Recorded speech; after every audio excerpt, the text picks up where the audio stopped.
Assalamualaikum warahmatullahi wabarakatuh.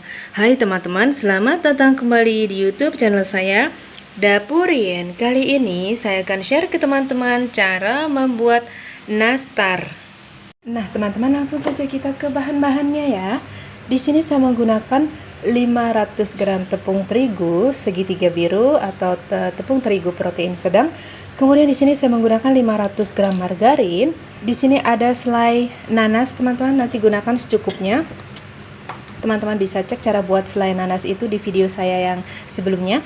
Kemudian di sini saya gunakan setengah sendok makan Wisman. Setengah sendok makan Wisman serta ada 100 gram tepung maizena dan 100 gram susu bubuk. Ini susu bubuk kue, teman-teman bisa gunakan susu bubuk merek apa aja, atau teman-teman juga bisa gunakan susu bubuk Denko. Kemudian di sini saya gunakan 2 butir kuning telur. Saya gunakan kuning telur yang sudah matang ya teman-teman, yang sudah direbus. Kemudian nanti akan saya haluskan. Jadi tujuan saya menggunakan kuning telur yang sudah direbus agar nanti kue keringnya atau nastarnya itu lebih awet, tahan lama teman-teman, dibandingkan dengan kalau kita menggunakan telur atau kuning telur yang masih mentah. Jadi sebagian kue kering saya itu dominan menggunakan kuning telur yang sudah saya rebus ya teman-teman. Kemudian ada 1 saset perisa vanila teman-teman, 1 saset perisa vanila bubuk. Nah teman-teman, langsung saja kita ke tahap selanjutnya ya. Nah teman-teman, tahap selanjutnya kita akan haluskan kuning telurnya ya teman-teman. Dihaluskan menggunakan garpu seperti ini sampai dia benar-benar halus, agar nanti tidak ada yang menggumpal-gumpal pada saat dicampur dengan bahan-bahan lainnya. Nah setelah halus seperti ini, lalu kita masukkan ke dalam wadah teman-teman. Kita masukkan ke dalam wadah.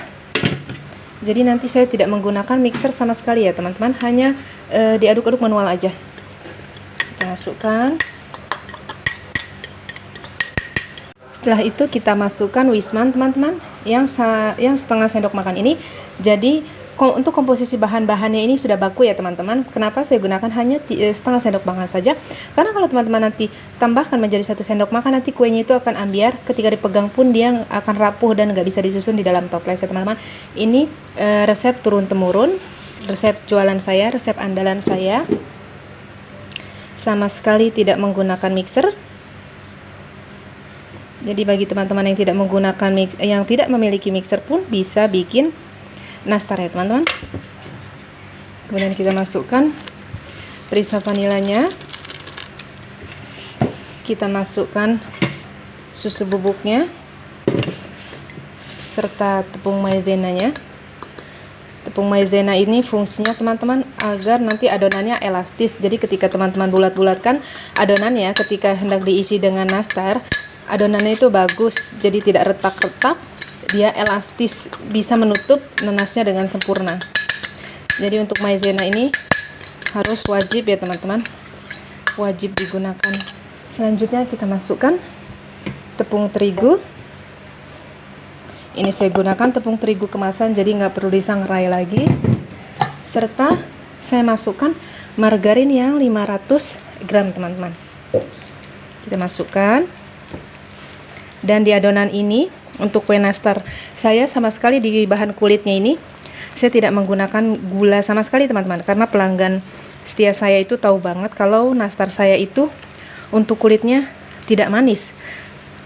Jadi umumnya pelanggan saya sudah tahu. Jadi ketika saya tambahkan gula di adonan ini, mereka tuh tahu teman-teman, mereka tahu, dan mereka tetap kepinginnya tidak yang pakai gula, karena selain nanasnya itu kan sudah manis ya teman-teman. Jadi di badannya saya rasa tidak perlu dipakai gula halus lagi. Oke teman-teman, saya keluarkan margarinnya dulu ya. Nah teman-teman, selanjutnya kita aduk manual seperti ini teman-teman. Dan teman-teman mengaduknya itu jangan keras-keras ya, jangan ditekan keras. Karena apa? Nanti kalau teman-teman tekan sekuat tenaga, ketika nastarnya matang, itu adonannya akan keras teman-teman. Jadi sangat berpengaruh sekali pada proses pengadonan seperti ini teman-teman. Kalau teman-teman kencang-kencang ngadonnya, nanti hasil akhirnya nastarnya itu akan keras. Oke teman-teman, saya campur merata semua bahan-bahannya terlebih dahulu ya teman-teman. Nah teman-teman, setelah semua bahan dicampur dan diaduk merata, hasilnya seperti ini.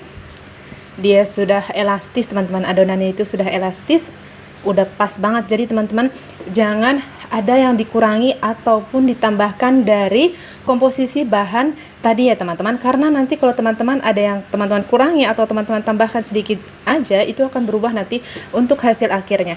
Jadi seperti ini teman-teman, dia sudah bisa kita bulat-bulatkan, dia sudah elastis sekali. Oke teman-teman, langsung kita bulat-bulatkan dan kita beri isian selain nanasnya ya. Nah teman-teman, selanjutnya kita akan bulat-bulatkan. Kita ambil sebagian kira-kira sebesar ini teman-teman. Jadi kalau untuk besar kecilnya itu optional ya teman-teman. Kemudian kita masukkan selai nanasnya. Kalau teman-teman mau bulat-bulatkan selai nanasnya terlebih dahulu itu juga boleh. Tapi kalau mau langsung aja, kalau yang udah biasa langsung aja juga boleh.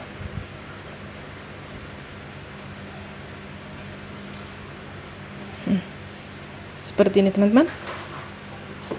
Jadi besar kecilnya itu optional, tergantung teman-teman mau besar mau kecil itu boleh. Mau dibentuk seperti daun atau seperti nastar gulung juga boleh. Kita ambil lagi. Kalau teman-teman mau lebih yakin ukurannya sama semua, teman-teman bisa timbang. Misalnya untuk adonan kulitnya itu seberat 6 gram dan untuk selainya seberat 5 gram. Kita gulung seperti ini teman-teman. Jadi mudah sekali bukan? Mudah sekali. Kita bulat-bulatkan. Nah, dia tertutup dengan sempurna teman-teman. Tertutup dengan sempurna, nggak ada yang retak, nggak ada yang nongol-nongol selainya. Nah teman-teman, satu loyang sudah jadi. Ini saya menggunakan loyang besar dengan ukuran 60 x 40 cm. Untuk satu resep ini menghasilkan 1,5 loyang dengan ukuran 60 x 40 cm ya teman-teman. Oke teman-teman, selanjutnya kita akan panggang ya. Nah teman-teman, selanjutnya kita akan panggang. Di rak paling atas saya menggunakan oven yang besar ya teman-teman, di suhu 180 derajat Celcius teman-teman. Kita tunggu selama kurang lebih 30-45 menit teman-teman. Nah teman-teman, sambil menunggu adonan pertama dipanggang, kita lanjutkan untuk membulat-bulatkan teman-teman. Kita lanjutkan untuk bulet-buletin. Jadi nanti biar setelah yang pertama matang, baru langsung kita masukkan yang ronde kedua ini teman-teman. Seperti ini teman-teman. Jadi metode saya ini, metode pengolesan saya itu saya lakukan setelah panggangan pertama teman-teman. Nanti kan setelah panggangan pertama dioleskan kuning telur, baru nanti dipanggang lagi teman-teman. Jadi memang proses membuat nastar ini lama ya teman-teman, makanya nggak heran harga nastar itu sangat mahal. Jadi di samping proses pembuatannya yang sangat lama, bahan baku yang digunakan juga sangat banyak ya teman-teman, sangat mahal juga. Kita bulat-bulatkan lagi. Jadi satu resep saya ini nanti akan menghasilkan 3 toples nastar dengan toples dengan volume toples 500 gram.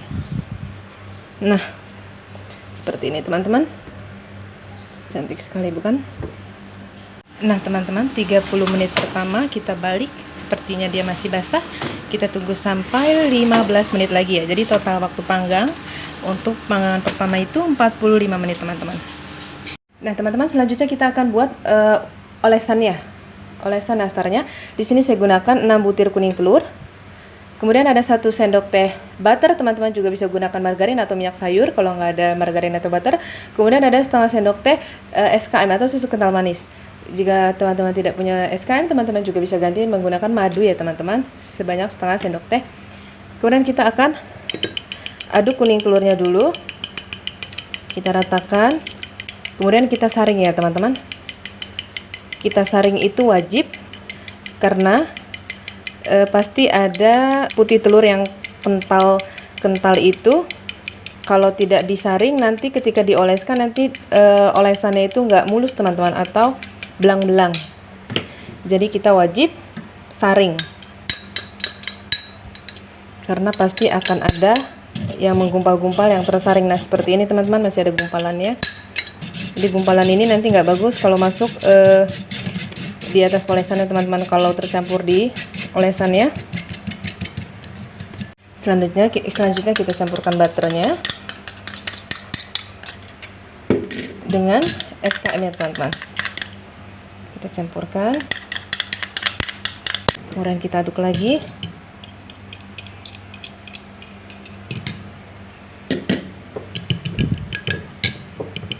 Kita aduk seperti ini teman-teman, kita kocok seperti ini, kita ratakan sampai benar-benar merata dan siap digunakan. Oke teman-teman, selanjutnya kita akan oles nastarnya ya. Nah teman-teman, selanjutnya kita mulai mengoles nastarnya teman-teman. Jadi cara mengoles versi saya teman-teman, kita angkat satu persatu nastarnya, kemudian kita oleskan seperti ini. Jadi nanti saya akan oles sebanyak dua kali olesan ya teman-teman. Pertama sekali semuanya kita oles untuk lapisan yang pertama.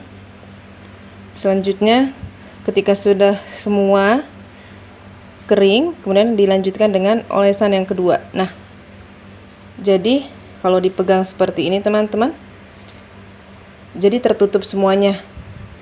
Jadi nastarnya semuanya tertutup, terlapisi. Kita letakkan di sini, kemudian kita ambil lagi dan kita oles lagi. Jadi bisa sampai ke bawah-bawah kalau kita pegang satu persatu. Memang jadi lebih lama teman-teman, tapi nanti nastarnya itu jadi lebih rapih kalau kita oleskan semuanya di permukaannya.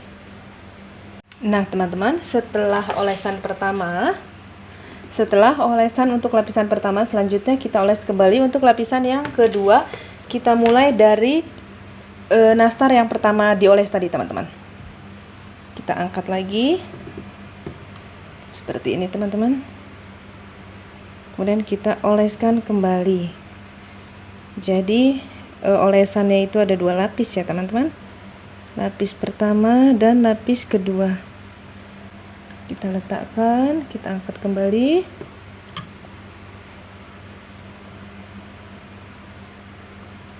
Nah, sementara kita oles untuk lapisan yang keduanya, teman-teman bisa mulai untuk panaskan ovennya.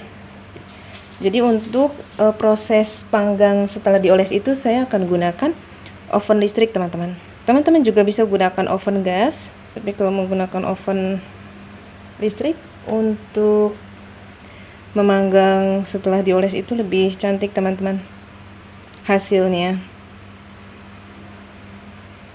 Nah teman-teman, setelah dioleskan langsung kita masukkan ke dalam oven ya teman-teman, jangan ditunggu sampai mengering. Kita masukkan, kemudian kita panggang di suhu 125 derajat Celcius teman-teman, menggunakan api atas. Selama 20 menit atau sampai sesuai warna yang teman-teman inginkan ya teman-teman. Nah teman-teman, sudah 20 menit, sudah matang. Hasilnya seperti ini. Oh lala, cantik sekali bukan teman-teman? Sempurna sekali. Nah teman-teman, selanjutnya kita oleskan kembali. Kita oleskan kembali sebanyak 2 lapis olesan untuk masing-masingnya teman-teman. Kita letakkan di sini, kita ambil lagi, kita oleskan lagi,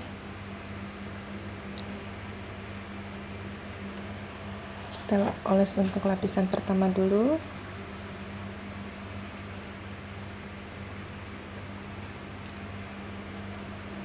Nah teman-teman, untuk olesan loyang kedua kita akan panggang menggunakan api atas seperti semula tadi ya teman-teman.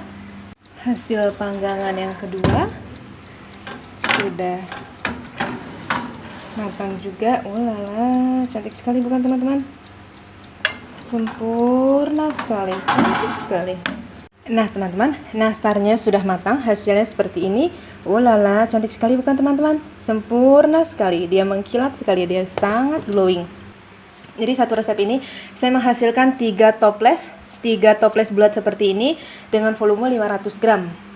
Nah, tadi saya lupa sampaikan, ketika teman-teman selesai mengadon, sebelum dibulat-bulatkan, teman-teman masukkan adonannya ke dalam kulkas terlebih dahulu teman-teman selama 15 menit aja, agar nanti ketika dipanggang nastarnya itu bulatnya bulat bagus teman-teman, dan agar bawah nastarnya itu tidak mekar ketika nanti dipanggang. Jadi dia bulatnya tuh bulat bagus. Di sebagian besar kue kering saya teman-teman, kuning telur rebus itu tujuannya agar nastarnya lebih awet tahan lama dibandingkan dengan kalau kita menggunakan kuning telur mentah teman-teman. Saya pernah melakukan tes. Saya masukkan nastar di dalam toples, saya tutup rapat, kemudian saya diamkan sampai 6 bulan nastar itu tidak berjamur teman-teman. Bahkan mungkin bisa lebih dari 6 bulan, tapi kan jarang ya orang yang makan nastar sampai 6 bulan. Kemudian salah satu tips lagi agar nastar teman-teman tidak berjamur, selain nanasnya teman-teman pastikan tidak basah, tidak becek ketika teman-teman masukkan ke dalam adonannya. Kemudian teman-teman masukkan nastarnya ke dalam toples itu pada saat sudah benar-benar dingin ya teman-teman, karena kalau masih panas teman-teman masukkan ke dalam toples kemudian teman-teman tutup, nanti uap dari nastar itu akan keluar dan kue nastarnya akan basah. Air dari uap itulah yang akan menyebabkan nastar teman-teman nanti berjamur. Jadi pastikan nastar teman-teman sudah sangat dingin ketika dimasukkan ke dalam toples dan ditutup rapat. Kemudian selain nanas teman-teman jangan basah banget dan jangan kering banget. Kalau kering banget nanti ketika dipanggang akan keras nanti selainya teman-teman. Nah teman-teman, kemudian kita akan lihat seperti apa dalamnya ya. Kita lihat seperti apa dalam dari nastarnya. Bismillahirrahmanirrahim. Dia rapuh banget teman-teman. Dia lembut sekali. Oh lala, dia lembut sekali teman-teman. Nah teman-teman, demikian video saya kali ini. Semoga video saya bermanfaat untuk teman-teman, bisa menginspirasi teman-teman, bisa sebagai ide jualan teman-teman juga, atau hanya sekedar cemilan di rumah. Dan bagi teman-teman yang sudah subscribe YouTube channel saya Dapurian, saya ucapkan banyak terima kasih. Dan bagi penonton setia YouTube channel Dapurian, saya ucapkan juga banyak terima kasih. Dan bagi teman-teman yang belum subscribe YouTube channel saya, jangan lupa untuk like, comment, share, dan subscribe YouTube channel saya agar bisa memiliki lebih banyak manfaat untuk banyak orang. Wassalamualaikum warahmatullahi wabarakatuh.